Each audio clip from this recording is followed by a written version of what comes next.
ద్వారా నమశివాయ మంత్రం కూడా అందులో పంచభూతాలు ఉన్నాయి.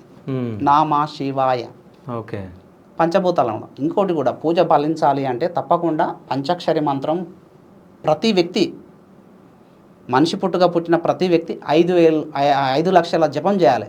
పంచాక్షరి మంత్రం తప్పకుండా ఒకసారి చెప్పండి. పంచాక్షరి నమశివాయ. ఓకే. ఇంకా ఎక్కువ పని చేయాలంటే యవాషిమన ఉల్టా చేయాలి. ఓకే. ఉల్టా అంటే విలోమంగా యవాషిమన. సో పంచాక్షర మంత్రం అంటే నమశివాయనేనా? నమశివాయ. ఓకే. ఇంకా ఎక్కువ ఫలితం రావాలంటే యవాషిమన.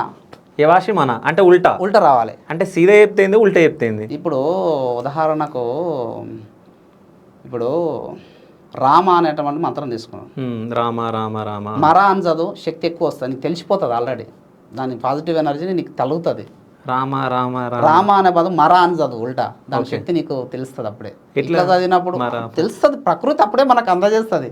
ఓకే 100%. సరే, ఇది ఈ ఉల్టా చదివేది ఏ బుక్లో చదివారు మీరు? ఉంటాయి కదా ఆల్రెడీ బుక్లు.